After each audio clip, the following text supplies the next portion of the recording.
happens when I turn echo on? Hello. Hello, are you listening to me? You know what? Maybe I don't need this after all. Or maybe I do. My Amazon package arrived today. So I am going to show you everything that came from Amazon that I bought for my classroom. We're wasting time.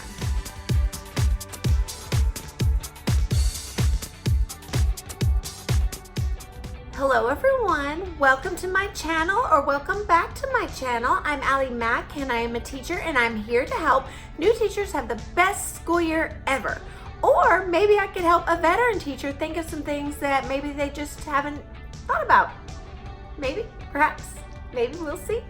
Anyway, let's get into the video because I cannot wait to show you what all I got. Make sure you stick around until the very end for a gold star tip on something that students do when they are caught breaking a rule. It's really good and it'll help avoid you thinking you're crazy. Okay, so what I bought, the first thing that I'm going to show you is dry erase markers. Everybody needs these, and I'm telling you what, as a math teacher, it really helps to color code different things and different steps I have found. So not super exciting, but obviously this is a must. The next thing I bought, and I really don't see these in stores, are these pens. I mean, I know these bring me back to when I was in school, but I love the fact that I don't have to keep switching pens. I just click, click, click. So, and not only that, I do like the big ones with all the colors, but those don't seem to last as long and they seem to break more quickly than those. These right here tend to be way more durable and they tend to last a lot longer. The next thing I bought, and I'm really excited about this, is this pink cone.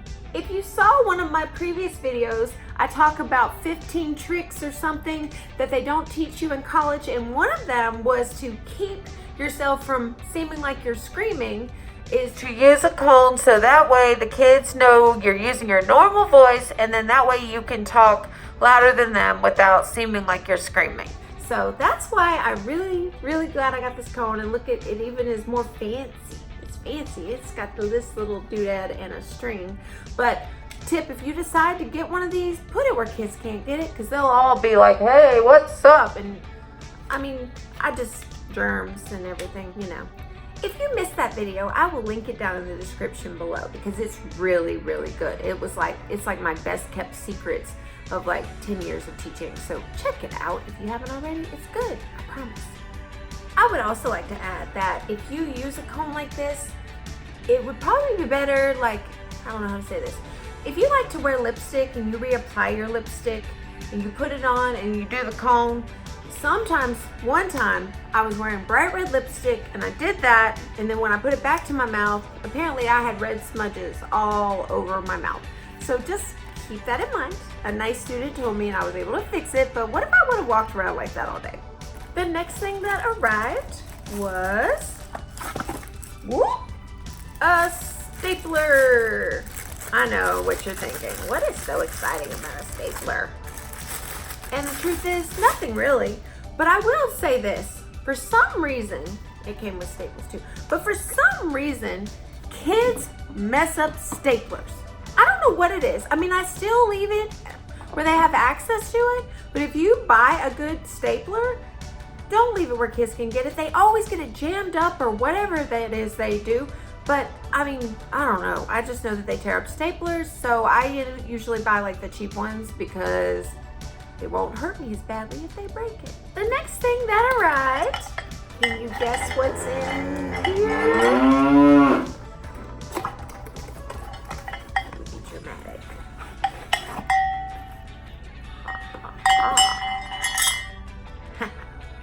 Kids on Monday morning better watch out. You're probably thinking, what in the world is that for? Well, let me tell you, the best situation to use the cowbell is like, say they're working together. You know how people have different ways they get the class to be quiet? This is my way that I get kids to be quiet. So like what I'll do is, I'll ring the bell, and I won't stop ringing it till everybody is quiet. So say there's still two people talking. I will walk very nicely and calmly and just And usually the sound is so annoying that they will stop. Or the other kids will be like, hey, be quiet, that's annoying. You know, so cowbell, whoop, whoop. This was $10 on Amazon. It feels pretty sturdy actually. So, yay. The next thing I purchased was a pencil sharpener. You guys, this is the best pencil sharpener ever. You hear me? This is the best pencil sharpener ever. I have been buying one of these every school year. And let me tell you why. Okay, well, let me tell you my system first of all.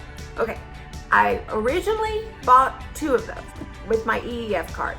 I had one at the house because a lot of times I like to work in pencil and I don't like mechanical pencils because I tend to break the lead really easy.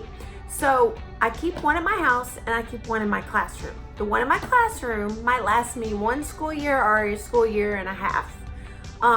But then when that one dies, I take the one from my house, which is only used by myself, my husband, and my kids, and I bring that one to the school and I buy a new one for the house. And we've been doing this way for a while now, so that's my system.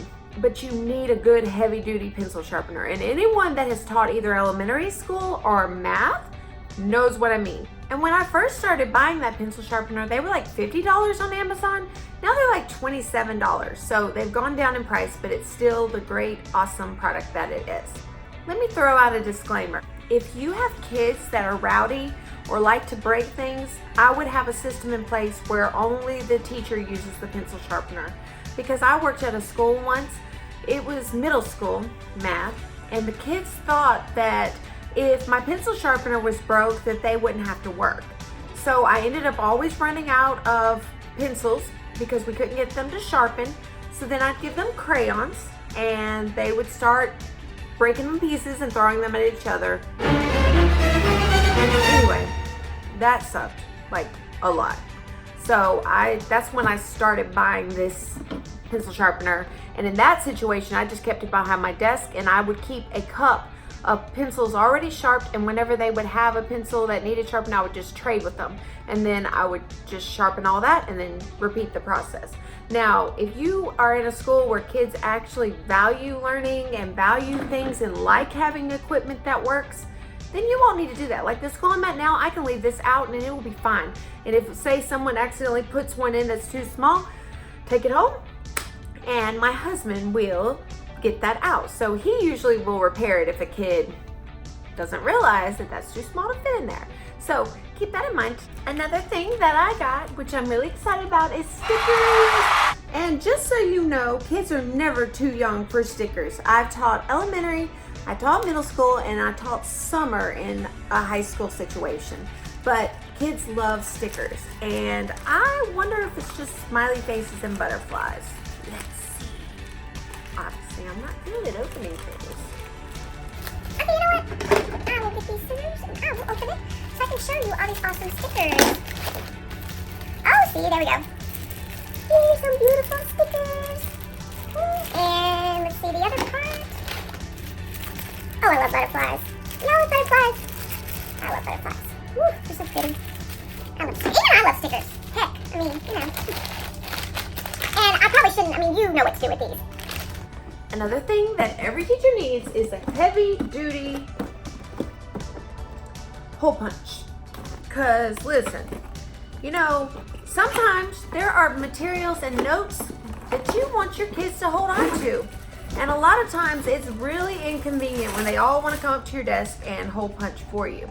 So I personally like this one. I've had this one before, but someone took it. I loaned it to someone at my work the last day of school. Couldn't remember who it was, and then when I started unpacking my classroom, I realized it was gone. But the way this works is, if you're not mechanically inclined as me, I just squeeze it down like this, push it up, whoop, and there, voila. So, very good investment. I'm not lending it to anyone. If anyone wants to borrow it, they can borrow it while they're in my classroom, because this thing was like, well, I don't remember exactly, but it was like $50 the first time I bought one. I saved my favorite thing for last. But if anyone has ever been on Pinterest, you realize there are so many good ideas there. And one I saw is what inspired me to purchase this next item. And that next item is a microphone. Ha ha ha. Basically, what the lady said in her post was that you really want a microphone in your class. Ooh, look, it comes in a really cool case. How cool is that? Oh, is that upside down? That is upside down. It comes in a really cool case. She said that this is perfect, especially if you have kids that don't talk really loud. Oh, look how pretty. Hold on real quick. Let me read to you what all it includes. All right, here we go. Where did it go? USB interface, listen to music, support SD card, record songs, and a mic speaker. See that? Mic speaker. Okay, so I'm not really sure what any of this means. I'm going to get my husband to help me play with it. But anyway, in that post, this lady said that when kids talk softly, she'll give them the microphone. If they want to share out, she'll give them the microphone. And if you want to talk in it, you have a microphone. So this, I think, is a very, very good investment. I'm going to try it out, and I'm going to keep this hidden. And I don't know how it works. Like, do I have to charge it? But it comes with that, and this, I guess you can put the music on your computer or something. And there's that. So came in a really cute case. I'm most excited about this thing. But basically, ooh, thank you for your purchase. 20% off your next purchase. Awesome. But anyway, so the post was really good, and she said that buying a microphone changed how she did things and changed her whole classroom. So I will keep y'all updated on how it goes and how it works and all that other stuff. But anyway, that blog post was super, super good, and I wonder if it's working. Ooh, let's see. And if you don't have a Pinterest and you are a teacher, you need to get with the program. Are you listening? You need to get with the program. There's so many good ideas there. Whenever I am looking for an idea for my classroom, some fun activity, Pinterest. Okay. So far, so good. Hello? Hello? Ooh. Havana, Nana. I thought my heart is in Havana, Nana. Okay, I know I cannot sing. This is why I need my daughter. Well, what happens when I turn echo on? Hello? Hello, are you listening to me? You know what? Maybe I don't need this after all.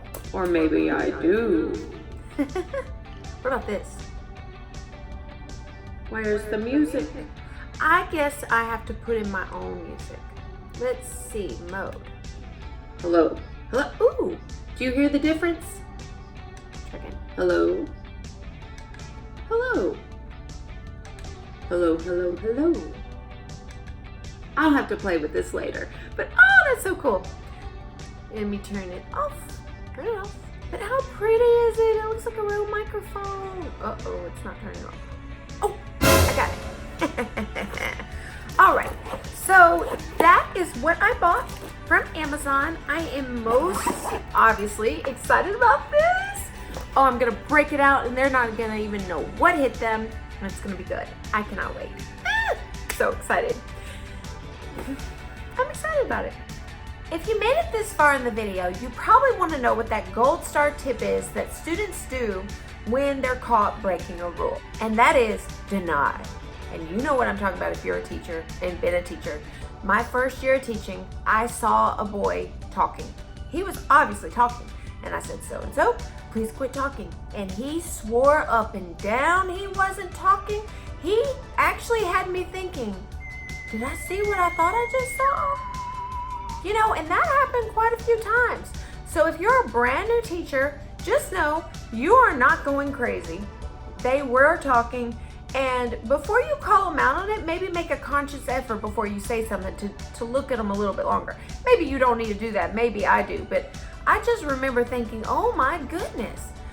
So the best thing to do is to tell them to quit talking in private, like, or whisper in their ear, or something like that. And if you want to, sometimes I'll go ahead and document it in my notebook before I even call them out. That way it's like, okay, I'm sure I know what I saw. And if I have kids that do this daily, I will turn on voice memos on my phone and I'll just leave it recording in my pocket. and I'll kind of walk by them, and then when they try to deny, I just whip out my phone, press play, and then they can hear their voice. You know what I mean? So, and then of course I delete it. But my point is like that way it's kind of like I caught you red-handed. And then I tell them, you're gonna have to work really hard to gain my trust back. So anyway, I just wanted to throw that out there because I remember my first year, I got so confused, and maybe it's just me because, you know, I tend to be a little flaky. I can't help it. But that year, I mean, I remember thinking, good God, did I see what I thought I saw? And I thought I was going crazy. Don't even argue with them. If they try to deny it, I tend to just walk away or go ahead and start writing out a consequence for them, like immediately. I do want to add, there is a resource on my website. It is hotforteaching.weebly.com that I posted a little while back ago, and it is called Attorney in Training. So if you have a student that you correct and then they start arguing, you pull it out and you're like, I would really love to hear your point of view on this. We don't have time for this now. Fill this out. And basically what it is it's a template for how to write an argumentative essay. It walks them through what their argument is, what evidence they have to back it up, and you know, it asks them to think about the teacher's point of view as well. And a lot of times, they'll be like, oh no, that's okay. And then they stop trying to argue. Once or twice I've had one take it. And when they did fill it out, I was like, oh, I responded. I was like, I see your point. I got you, blah, blah, blah. But most of the time, kids don't want to write a long essay about what little frivolous thing or, is that the right word? They don't want to write about something as trivial as, oh, I was talking about, I wasn't talking. You know what I mean? So that's on my website, Attorney in Training. It's on one of my blog posts, so look for it. It's a good resource that I've created. Speaking of my website, I spend so much time making the videos and then creating resources to put up on the website, but I'm not really getting too much traffic there. I just want to add that I get no money at all if you visit my website, not even a little bit. I do that to kind of help people if they need resources. So I think until I start gaining a few more subscribers, or I start feeling like I have the need, or people tell me they have a need for something, I might just put up resources sporadically, like not with every video, because it's taking a long time to do everything, especially when I don't feel like anyone's really seeing it. I mean, but if you are watching this video now and there is something that you really would like that is like classroom management related, please leave that comment down below and I'll think about making it because it might be useful to someone else too. But as of now, I'm only gonna put up resources like sporadically if I have something really good that matches the content of that video, or if someone requests something, because doing both, you know, and then nobody's taking advantage of it, I feel like I'm just wasting time, and the goal this year is to work smarter and not harder. Okay, so I'm done with my little rant there. But of course I'm gonna leave the resources up that are up. There's over 20 resources up there, including discipline forms for your classroom management system. There's that attorney in training thing. There's decorations that all you have to do is print and laminate. There's all kinds of good stuff on my website. And I mean, it's still there. It's hotforteaching.weebly.com, but I'm just not gonna add anything new unless I have something really good, or if one of you requests something that I'm able to make. So thank you guys so much for watching. Please leave a comment below on how you would use a microphone in your classroom. And if you're not a teacher and you're just watching this video to see what teachers do or whatever, tell me, if you had a microphone like the one I purchased and the one I had in this video, how would you use it in your everyday life? I might sing to my cats. If you found this video helpful, please like, share, and subscribe. And I hope you all have an amazing, amazing day, and I will see you in my next video.